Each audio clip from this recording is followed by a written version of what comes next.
回到酒店了，卸了个妆，准备出去逛逛。来香港的话，晚上肯定要出去逛的，不像苏州，苏州晚上10点钟，很多街道就安安静静，人们的习惯就是晚上回家洗澡睡觉。但是像香港这样的不夜城，很多景点啊都要开到晚上12点。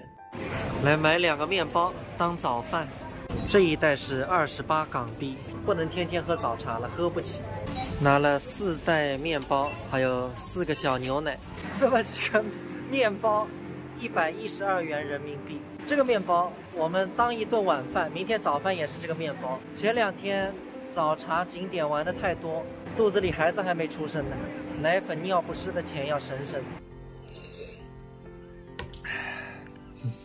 加味的是旷日式，够米饭。第一天来我们吃的那个辣子蟹，就一个螃蟹，加一点面条和一个青菜，800多块钱。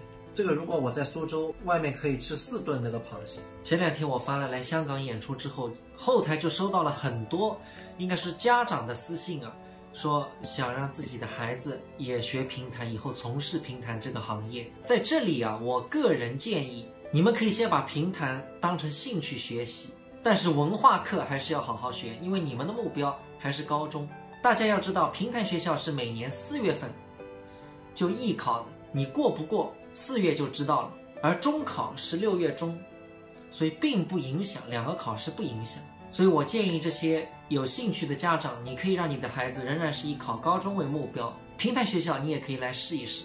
到时候如果2张录取通知书你们都拿到了，那么选择权就在你们手上。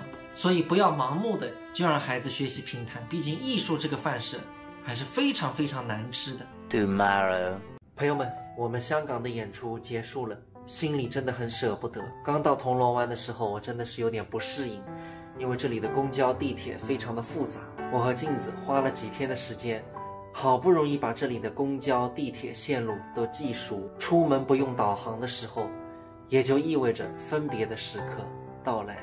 天下没有不散的宴席。